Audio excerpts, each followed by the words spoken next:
January 24, 2018. The courtroom fell silent as Larry Nassar stood before the judge. The man who once moved freely among Olympic champions, trusted by institutions and families alike, now faced a reckoning delayed for decades. What the court imposed that day was not simply a sentence, but the opening chapter of a punishment many believe is far worse than death. When the cameras shut off and the headlines faded, Nasser disappeared into a system built not for mercy, but for slow, unyielding dismantlement. Yet the world did not look away. He received a 60-year federal sentence, followed by 2 Michigan sentences of 40 to 175 years and 40 to 125 years, all stacked consecutively, all designed to ensure he would never walk free. The judge made it unmistakably clear that Larry Nassar would die in prison. To some, execution would have been cleaner, faster, and easier to comprehend. A final act that ends the story in a single moment. To others, allowing him to live inside the most hostile corners of the prison system represents a deeper form of justice, one that forces accountability to stretch across every remaining day of his life. Because death ends suffering, but confinement prolongs it. And by the end of this video, you will understand why Larry Nassar's existence behind bars may be more relentless, more humiliating, and more psychologically devastating than any execution could ever be. This is not a story about sympathy. It is about consequence, about what it means to be erased slowly under constant threat, without privacy, dignity, or escape. Before you decide where you stand, you need to understand where they sent him, how the prison system received him, and why that decision sealed his fate long before his first night behind bars. Before we go any further, a quick reminder: pay attention closely because every detail matters more than you expect. Long before the courtroom became a stage for survivor impact statements, Larry Nassar occupied a position of quiet authority within American sport. He was not a celebrity. He was not a public figure in the traditional sense. He was a presence, a familiar face in training rooms, a trusted name passed between parents, coaches, and administrators. At Michigan State University, he was known as the physician who understood pain, recovery, and performance better than most. His demeanor was calm, his voice steady. His role appeared indispensable. Long before the nation learned his name for reasons that would stain its memory, he existed within a carefully constructed ecosystem of trust. At USA Gymnastics facilities, he moved freely through spaces few outsiders were permitted to enter. He was present during moments of exhaustion, injury, and vulnerability. Athletes trained under relentless physical and psychological pressure, and he was positioned as the figure who could ease that burden. His proximity to Olympic hopefuls elevated him beyond the status of a campus doctor. Parents deferred to him. Coaches relied on him. Young athletes, many too young to understand medical consent or boundaries, were taught that his authority was unquestionable. The institutions surrounding him reinforced that belief. His methods were described as innovative. His presence was normalized. Each layer of institutional endorsement expanded his access, strengthened his credibility, and reduced the likelihood that his behavior would ever be challenged. But the image of benevolence was never without fractures. As early as the 1990s, concerns surfaced. At first, they were subtle. Quiet discomfort expressed in private conversations. Questions raised cautiously, often dismissed just as quickly. Over time, the concerns became more direct. Complaints were filed. Warnings were communicated. Yet again and again, administrators responded not with intervention, but with reassurance. Unconventional techniques were defended as misunderstood medical practices. Reports were reframed, minimized, or redirected. Internal reviews were conducted in ways that insulated careers rather than disrupted them. The very systems designed to protect athletes instead functioned as barriers to accountability. The deeper failure was not limited to his actions alone. It was rooted in how many opportunities existed to stop him. Each ignored complaint, each softened report, each decision to prioritize reputation over scrutiny allowed his authority to grow stronger. With every year that passed, the gap between his public image and his private conduct widened. Oversight did not collapse in a single moment. It eroded slowly through complacency, deference, and institutional self-interest. By the time the truth emerged, the scale of harm revealed how effectively trust can be weaponized when safeguards fail. Yet long before the public reckoning began, evidence was accumulating in silence. The unraveling did not start with a headline or an arrest. It began inside a quiet Michigan home. When investigators executed search warrants on Nasser's property, they uncovered digital devices that would anchor one of the most extensive investigations of its kind. Hard drives, storage disks, and memory cards contained material no legitimate medical practice could justify. The sheer volume required specialized forensic tools to process.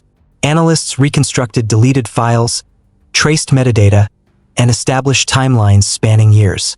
Each recovered image was cataloged, time-stamped, and cross-referenced against existing complaints. Patterns emerged, not random behavior, not isolated misconduct. What investigators saw reflected long-term predation sustained by secrecy and institutional protection. Encrypted folders and concealed directories revealed deliberate attempts to hide evidence and evade detection. Federal agencies collaborated with state authorities as the scope expanded beyond a single jurisdiction. Interviews multiplied. Witness lists grew. Behavioral timelines were mapped against moments when complaints had surfaced and stalled. The facts no longer existed in isolation. They formed a cohesive narrative supported by digital evidence, survivor accounts, and documented administrative failures. Prosecutors prepared indictments grounded in possession statutes, evidence destruction, and exploitation laws. State investigators built parallel cases tied directly to survivor testimony. Yet even as the digital evidence mounted, investigators understood that data alone did not capture the full weight of what had occurred. Because once files were decoded and identities traced, the investigation shifted from devices to people. Real individuals whose lives had been shaped by years of silence and misplaced trust. And when the courtroom doors finally opened to those voices, the atmosphere changed permanently. When survivors began to speak, the focus moved away from evidence and toward consequence. Courtrooms that once hosted routine proceedings transformed into spaces heavy with collective trauma. One by one, individuals stepped forward not to recount facts already preserved in reports, but to articulate the long-term cost of betrayal committed under the authority of medicine. Their statements described lives altered in ways that statistics could never capture. Confidence fractured, trust dissolved, futures redirected. The pain did not echo loudly. It settled into the room with presence. Families sat shoulder to shoulder, some holding photographs, others clutching pages written and rewritten over years. The emotional weight was cumulative. Impact statements revealed how harm reverberates far beyond the moment of abuse, shaping relationships, careers, and self-perception long into adulthood. These were not accounts of isolated incidents. They were testimonies of sustained damage. Prosecutors emphasized aggravating factors that deepened the severity of the case. The abuse of professional authority, the duration of misconduct, the calculated concealment of evidence. The legal framing mirrored what survivors already understood. This was not merely a violation of law. It was an abuse of power enabled by institutions entrusted with protection. As coverage intensified, the national narrative shifted. The case became a public reckoning with silence itself. Accountability was no longer limited to one individual. It extended outward to the systems that allowed harm to persist. Yet beneath the gravity of sentencing, a quieter reality remained. For the survivors, justice had taken years. For the public, months. But when the judge delivered the final sentence, Nasser's punishment was only beginning. The federal court imposed 60 years for possession of illicit material and destruction of evidence. Michigan courts added 2 additional sentences, 40 to 175 years and 40 to 125 years. None overlapped. All were consecutive. This structure was intentional. Consecutive sentencing functions as stacked accountability. The completion of one term unlocks the next. For sentences already exceeding natural life expectancy, it becomes a statement rather than a calculation. It ensures no appeal or procedural adjustment can compress punishment into a single window of time. The design withstands decades. Emotionally, the structure communicates permanence. It tells survivors that harm cannot be measured in a single term. It tells the system that this breach demanded an unbroken chain of consequence. Yet within prison walls, numbers alone do not guarantee survival. Notoriety changes everything. Immediately after sentencing, Nasser entered federal custody under heightened scrutiny. His classification assessed offense severity, media exposure, and vulnerability. His status placed him among the most at-risk populations. Protective custody restricted movement, limited interaction, and subjected him to constant evaluation. He was transferred through facilities designed to process high-risk inmates, each move governed by security protocols and medical checks. Eventually, he arrived at USP Coleman, a facility equipped to manage offenders requiring additional protection. On paper, the environment was controlled. In reality, prisons operate under an informal social order shaped by inmate perception. Crimes involving children occupy the lowest tier. Knowledge spreads quickly through rumor networks, legal paperwork, and broadcast news.